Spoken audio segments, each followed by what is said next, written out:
here we go with chapter 4. The title of chapter 4 is Certain Guests.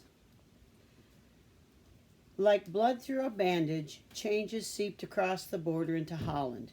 The German soldiers who came into the clock shop weren't as polite as before. They asked questions and peered through open doorways. Slowly, the comforts the Dutch people enjoyed were disappearing. They were small things, inconveniences at first. The curfew, remember that means a regulation requiring people to remain indoors between specified hours. We're going through that right now. The curfew kept being moved up until no one could be on the streets after 8 o'clock p.m.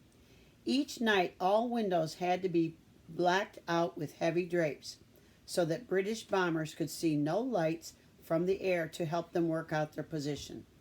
Many of the things everyone had taken for granted disappeared from store shelves.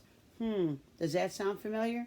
Like, let's see, toilet paper, paper towels, eggs. Yeah, you know what we're talking about.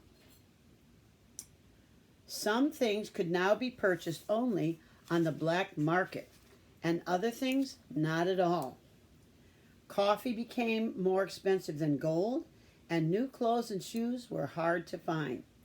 Caspar ten Boom could no longer afford to purchase the cigars he liked to smoke in the parlor in the evening, and Betsy cheerfully reboiled mutton bones 5 or 6 times to extract every bit of flavor from them.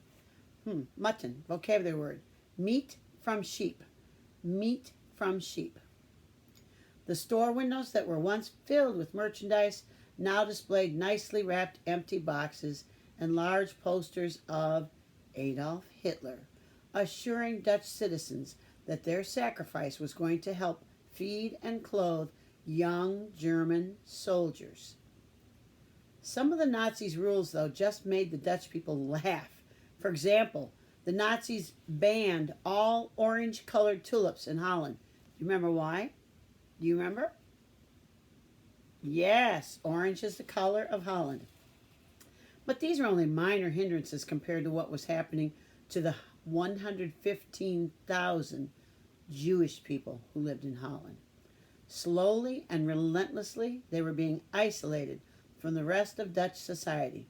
Store windows had signs that read, Voorhoden verboden, which means, for Jews, forbidden. Jews were also verboden in public libraries and restaurants.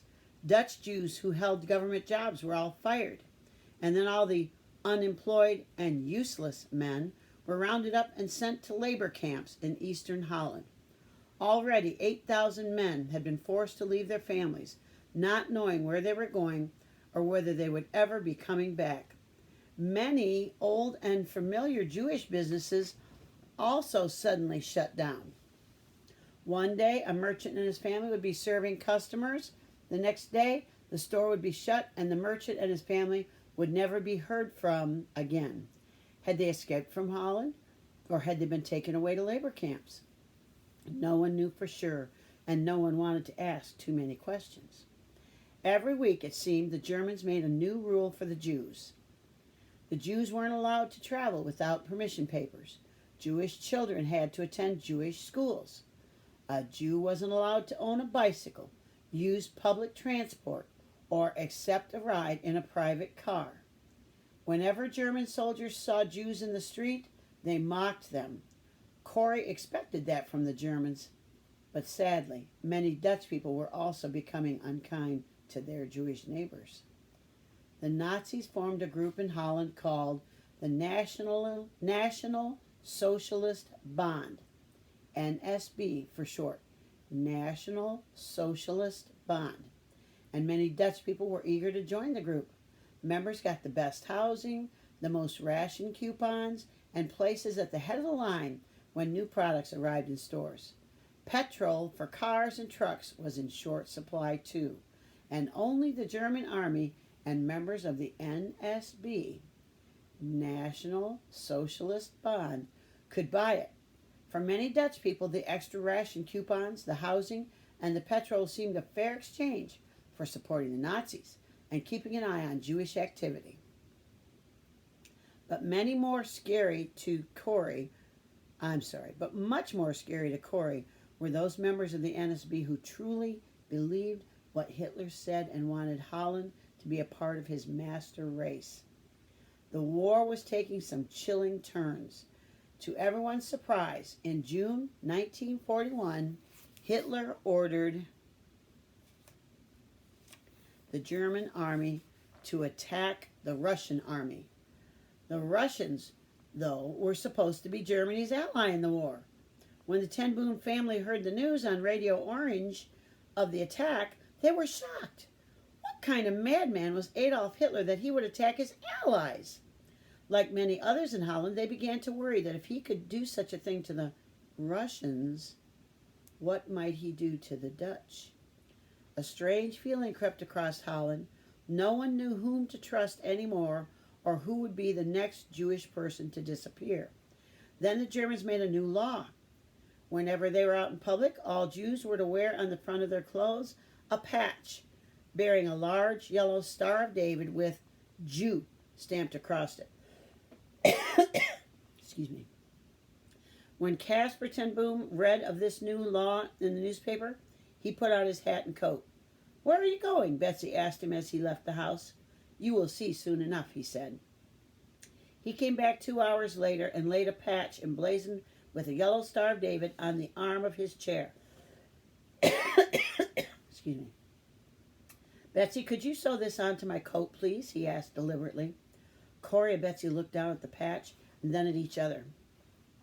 Corrie recognized the look of horror in her sister's eyes. "No, Father," Corrie blurted out. "It won't help you to wear this." Caspar Ten Boom looked up, his bright blue eyes shining through his rimless glasses. "If it is good enough for God's chosen people to suffer, then it is good enough for me to suffer with them." Both of his daughters sat down beside him and began a long process of convincing their stubborn father that there were other more useful ways to help the Jews, and that, for now, risking his arrest was not going to help anyone. Eventually he was persuaded and laid the patch with its yellow star lovingly in the pages of the family Bible. Although he never wore the patch, his daughters knew he would have done so proudly. He would not have had a second thought about suffering or even dying to help a Jewish person. Sunday, May 10th, 1942, was the second anniversary of Germany's bombing of Holland. Corrie, Betsy, and their father felt the need to get out of the house for a few hours, so they decided to visit Velsen, a nearby town where their nephew Peter played the organ at church. All of the 10 Booms were musical, but Peter had a special gift and had won the position of organist ahead of 40 other applicants. Corrie was especially pleased about this because being an organist in Holland was an important job. She hoped it might protect Peter from being sent to Germany to work in a factory like many other young Dutch men.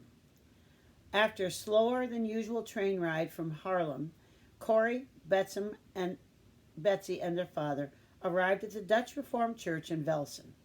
The service had already begun, so they had to squeeze into the very back pew.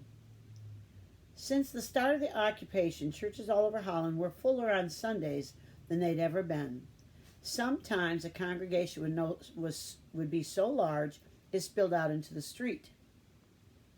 The service followed the usual pattern: an opening hymn, then a prayer, another hymn, and then the sermon, during which the pastor made some comments, not too many and not too strongly worded, about the occupation. Corrie understood perfectly why the caution. There were bound to be German spies planted in the congregation. As they stood to sing the last hymn, Corrie thought back to some of her brother Willem's sermons. It was a good thing he was no longer delivering them on Sundays. The way he spoke about the Nazis, he would have been rounded up and imprisoned a long time ago. As the hymn finished, Corrie closed the hymnal and sat down with the rest of the congregation. But to everyone's surprise, the swell of organ music continued. Corrie gasped. Was Peter not paying attention? She hoped he would realize his mistake quickly, but he appeared not to. He kept right on playing, more loudly than before. As Corrie listened, she realized he was no longer playing the hymn. Instead, she recognized the tune of Wilhelminus, the national anthem of Holland. Corrie put her face in her hands in horror. Everyone knew that the Germans had banned the playing and singing of the anthem months ago. And that's where we'll stop.